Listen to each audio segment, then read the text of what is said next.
Hey there, Laker fans. Welcome to Lakers Extra Detailed. The Lakers the trade deadline has come and gone, and the Lakers' biggest trade deadline acquisition was Mark Williams, a guy from the Charlotte Hornets, a former lottery pick on a rookie scale contract. Somebody that I had mentioned that, if the Lakers were interested in moving maybe that first rounder or moving Dalton Connect, might be a guy who makes a lot more sense for the Lakers as opposed to a guy like Dalton Connect, especially with Luka Doncic on board and all the other guys that we have and the lack of center depth that we have post trade. So the Lakers trade for uh, Mark Williams, and I think a lot of folks are very excited to add him. I certainly am excited to add him because I do think he has an offensive skill fit that really helps the Lakers. It certainly helps Luka Doncic be more effective. I think the Lakers are going to become a much more pick and roll heavy team, something that we probably haven't done as much. We've been more of like an isolation team, giving AD post ups and whatnot. So obviously, all this stuff is going to be interesting to see. We'll see how it sort of fares and what the team essentially looks like and how they perform. And I think obviously there's going to be a part of this where the Lakers are just essentially learning what they're going to be and what kind of team they're going to be for throughout the rest of the season, hopefully into a deep run into the playoffs. But Mark Williams is here, and he's going to be here for a while. I'm very aware that I think everybody's aware that he's had some injury issues. He's had a hard time staying on the floor, but hopefully the Lakers are able to sort of get around that. Maybe the workload that he had that led to some of those injuries in Charlotte are mitigated a little bit more being in LA with a little bit more structure and in a winning environment and whatnot. So I'm going to do some. I just wanted to share some tape on some of his best qualities and how some of those best qualities can also translate into things that are can be weaknesses too to some degree. And so that way we get sort of a full picture. Every time I do a breakdown, the idea is just to give you an idea of what to expect out of them. So we don't necessarily, obviously we want to keep our expectations for the results high, but we also keep it a little bit, grounded. Like we shouldn't expect Mark Williams to turn into Hakeem Olajuwon just because he joined the Lakers and he's playing next to Luka Doncic. That would be great if he did, but I'm sure that's not going to be the case. So there's really two specific things. There's multiple things that I'm going to highlight. But Mark's, let me just start with the best quality that he has. Like the best quality that Mark Williams has, from what I've seen so far in a lot of the tape that I've seen with him, is he's got really great hands. And the Hornets are a team that plays at typically a fast pace, probably not a pace that you'd want a big like Mark Williams to play in, but he's actually really good because his hands are so great. And because they play at that pace, a lot of times when they're running pick and roll actions or when they're running up the floor, up and down the floor, that sort of thing, um, they tend to throw like errant passes. Now, Mark Williams has like a standing reach of like almost 10 feet. So he can catch a lot of lobs up higher than even what the traditional person is. And that actually comes into play a little bit more, traditional center. That actually comes into play a little bit more than we realize. So I clipped a couple plays just to highlight just his hands because his ability to catch the ball with one hand or kind of corral the ball with one hand gives him an advantage, especially when players are trying to throw passes to him in tight windows or trying to adjust their passes in tight windows because he makes it easier for his teammates to catch to deliver passes. Now, Luka and LeBron are world class passers. Austin's pretty spectacular too as well. So I only expect it to get easier for him and everything to get easier for him. So I'll be very interested. But I think it's worth looking at when we take it because there's certainly some moments in games where he makes a play with his hands and you're just like, wow, like that's pretty awesome. So let's take a look at some of it here. So the first play we have clipped here is against the Blazers. And I tried to do it against guys that are same sized, but obviously some of these highlights aren't exactly against like really great teams. So it's more of a skill highlight, not like a what was his competition like highlight. So first and foremost, as we see him running up the floor. Okay, so first and foremost, before we even get into it, some of these clips I clipped because I thought it exemplified a couple of different things. Um, First and foremost, the defensive play is completed, right? They force a miss. He gives it up, but his gallop, like him getting down the floor, like this is a big thing with big men. Like one of the things that I always try to look for is, do you have good hands? Do you have good feet? Because they're big dudes, and those are like really really important things. Stuff like shooting skill and whatnot. I don't worry about that too much unless it's a guy who's touted for his shooting skill. But does he get up the floor at a good rate? Does he have a good motor when he's getting in? And I think this example is a really nice example of a play where Mark gets up and down the floor, makes a defensive play, beats his guy down the floor, and I believe the guy that was he was guarding was Tumani Kamara. Here, he gets down the floor, signals. Portland likes to play this lineup where they've got like a bunch of wings on the floor, like 6'7", 6'8" wings. Um, and even though he's behind the play, he's basically calling for it, and his teammate is late to get it to him. This pass is kind of a rough pass for them. The ball should be close to the rim, but the ball gets thrown on the outside. But Mark's able to corral it. This is a consistent theme with Mark Williams. He's not a guy who jumps really high above the rim because he's so tall. He is a guy who uses his length and understands how to use his length to get to the ball faster than other players do. Now you combine that, other bigs do, and you combine that with the fact that he has good hands. A lot of times you're going to see these tip in attempts from Mark Williams, and it's not going to be in this tape, but when you're watching him in a Laker jersey, you're going to see him try to tip balls before anybody has a chance to get to the ball because he trusts his ability to tip the ball and he trusts his abilities to have his hands. In the restricted area, he's got a really soft touch around the rim. He'll try hook shots, he'll try soft floaters, which I've clipped some of the floaters that he takes. He's not a jump shooter, right? So he's not a guy who takes free throw line jumpers. He's not a guy that like outside of the paint, he's really going to even attempt to take a shot. If he catches the ball outside of the paint, there's probably a good chance he's looking for a teammate to run a DHO action with, or he might try to dribble drive because he's actually a little much more agile than people realize for his size. But I thought this is a nice example of just him running in transition and making himself available. Remember, we've always talked about at least with our bigs, we want a solid motor. We want our bigs to have motors because the bigs can get checked out mentally a lot. But here's an example against Nikola Jokic, this pick and roll. And Charlotte runs a lot of pick and roll with like different guys. They run it with I forgot the bench guy's name. There's a European backup, and I apologize. There's a European backup point guard that they run him with. They'll let Miles Bridges run pick and roll with them. Obviously, LaMelo runs pick and roll with them. They'll let Josh Green run pick and roll. Mark has to adjust to so many different ball handlers that I think one of the things that he's going to benefit from against the Lakers or with the Lakers is that he's gonna have natural reps with the same guy over and over again. Like Charlotte may have 4 or 5 different guys run pick and roll with Mark Williams, and that can be hard for a big man to adjust to. From like a, hey, am I doing the same thing every single time? Is this person capable of throwing this pass every single time? That sort of thing. But with the Lakers, there he should see more consistent. Like if I make this roll, the ball will be here, the ball will be up there. Like more consistent passing windows.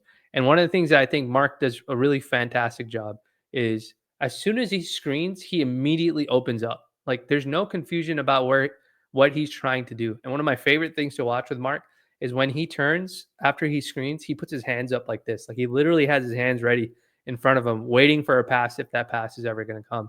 It's not something that you typically see with bigs sometimes. A lot of bigs, they'll screen and then they just kind of start jogging towards the rim or they have their hands down trying to figure stuff out.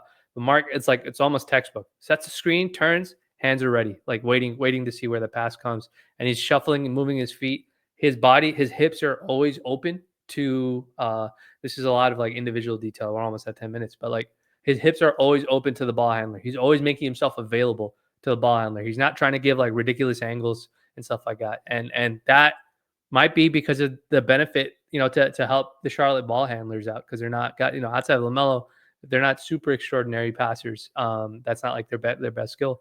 But next to LeBron and Luka Doncic, like you could see it being even more effective. So let's take a look at what this looks like. So again, as soon as he screens, he's already turned. Simple stuff. As soon as he screens, Jokic is at the level of the screen against Miles Bridges. He screens, he's slipping. And Denver even has backside help. But because Mark has great hands, this is great help. This is all perfect. Like this is really great coverage by Denver here. 6 seconds left on the clock. Miles throws it over the top. And you can see because Mark has great hands, he catches it, finishes the dunk. So again, his height is one thing, but his ability to grab the ball with one hand, like grab it with one hand, not have to like jump, get out of position, stuff like that, with that, and still keep his rolling gait, like it's a great thing. Another example, like this pick and roll that he runs is with, again, I think this is Miles Bridges again.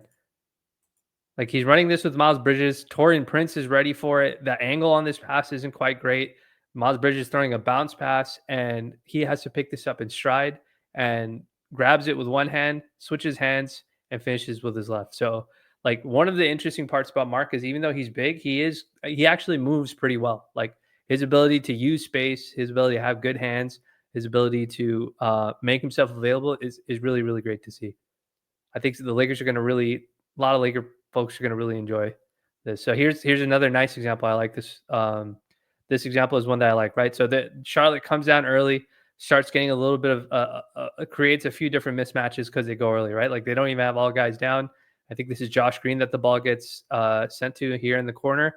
He probes the attack, and Igodaro, I think is his name, number 4 on Phoenix, switches over because he's actually their big in their situation to come pick it up, and he ends up picking up Josh Green. So as Phoenix is scrambling, Mark gets a seal. So I think his name is Miocic, is this guy, the backup point guard.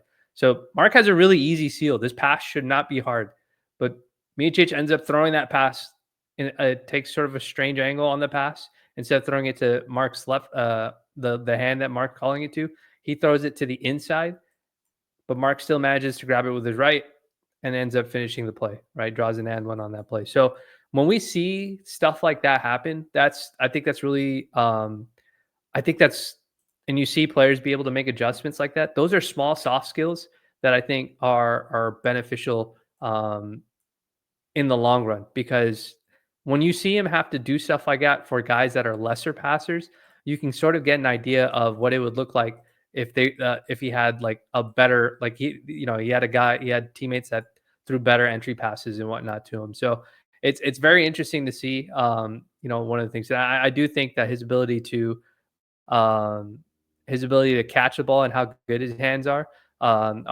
is one of the things that really stands out to me, like as I'm watching him. So there is a counter that Mark likes to use. So he's not like a guy who's just purely a pick and roll guy. Certainly can be a heavy pick and roll guy, but he's also very capable of using a very flat floater. He's very clear that he's not something that he's super comfortable using just yet. And again, I think that's probably because of the nature of who he's been playing with, the way Charlotte plays, but he's capable of doing it. And I clipped just 2-3 plays of him doing it because I wanted to share how he'd be integrated. So again, most of the stuff you're going to see is always going to be heavy pick and roll stuff that you're going to do with Mark Williams. So you see, he runs the dribble handoff with the point guard, and you see, I think he catches it right here, right at the free throw line. See, like his understanding of where to space, like he's not overrunning. He's making himself available here. Obviously, there's so many different things you do. I imagine JJ will coach him to, hey, you can either take that shot or you can swing it, like how you could do over here with Green and Bridges if they want when people get in. But Mark likes to use that little soft floater. And you'll notice, like I mentioned before, it's sort of a flat-footed floater. He comes to like a jump stop with both feet, and he sends it up. That floater will miss. Like he misses that floater, probably just as much as he makes it. But that's his counter. Like we've seen 80 sort of do that, but he takes his floater a little bit farther away. He takes it from the second circle, that free throw line circle. So it's something that I think I'd be very curious to see that now if he ends up with the Lakers and the amount of attention that LeBron and Luka probably draw in those pick and roll actions, like if that floater becomes much easier for him to use. But it is something that he'll use, and you'll see it here, I think, in this example.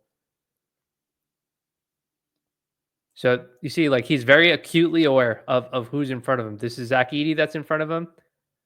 He correctly, let me rewind it back because it started a little bit early. So he's in the paint.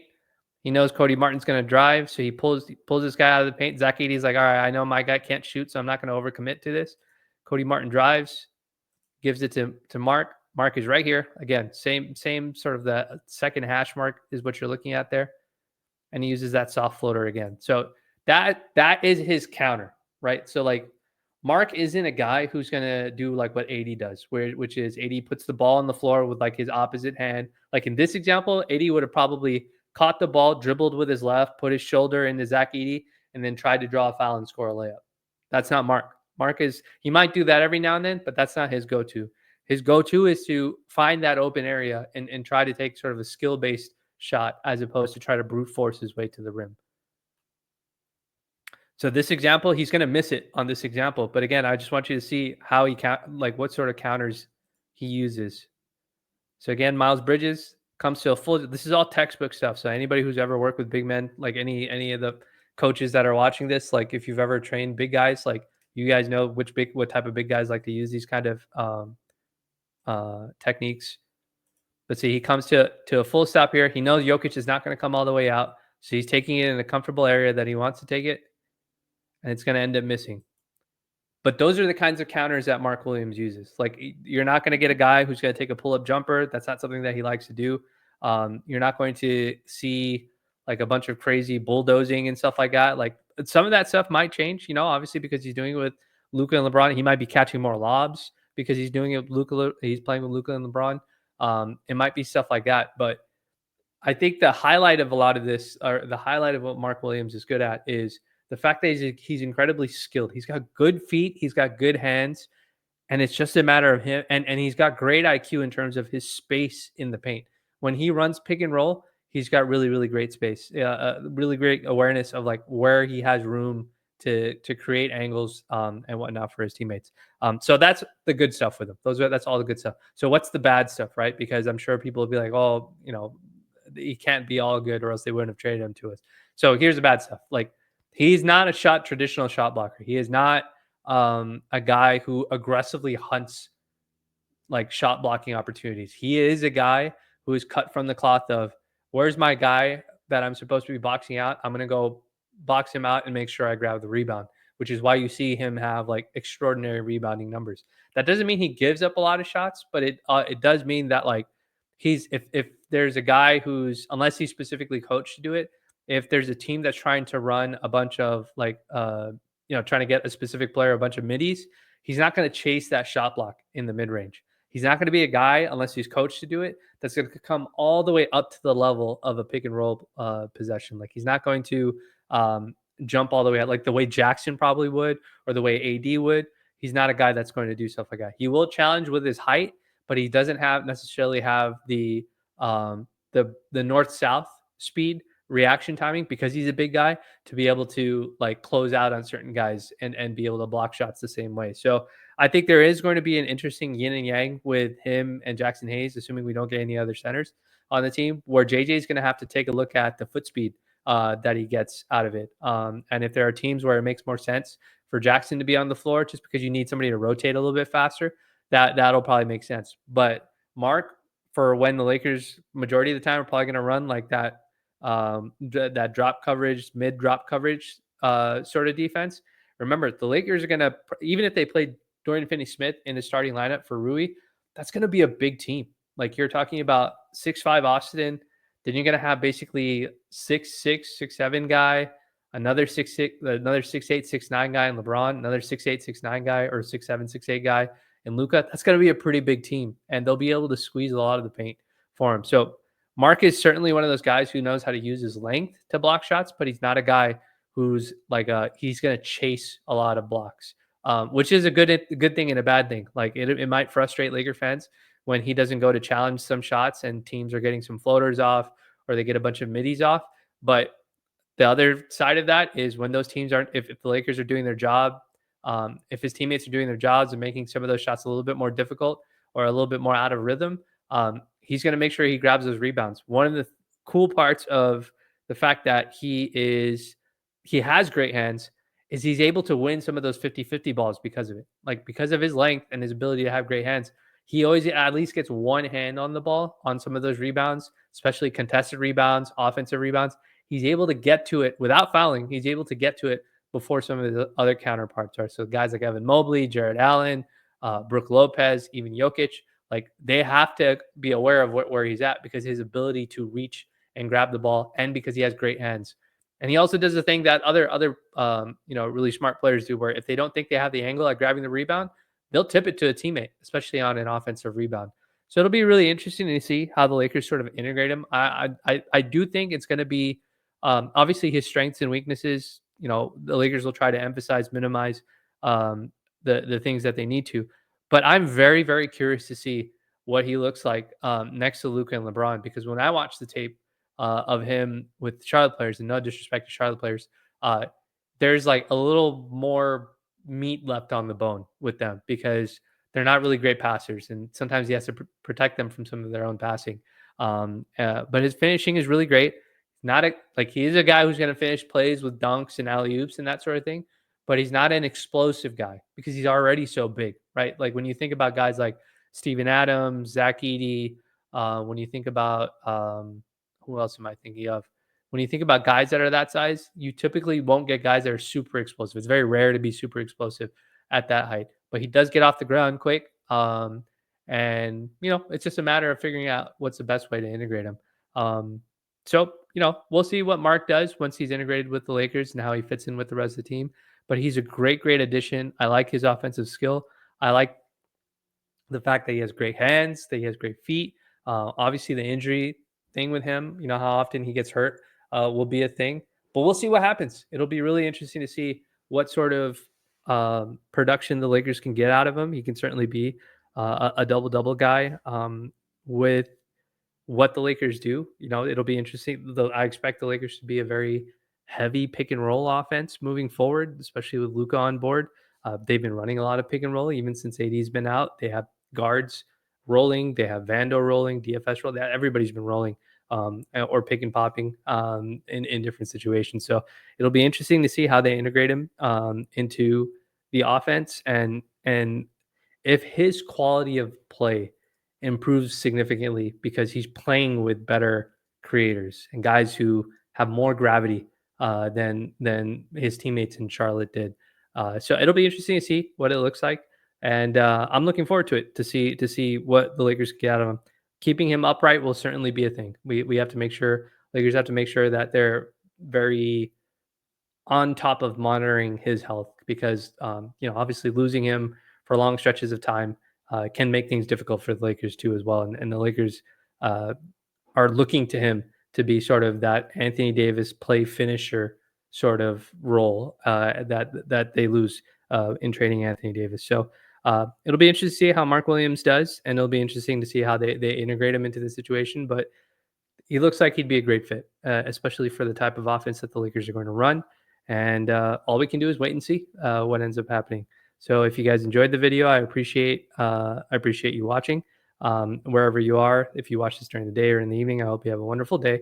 If you haven't already, feel free to like and subscribe, and you can share it with your friends if you find it informative and if you like this type of content. And if nothing else, I'll see you in the next one. Take it easy.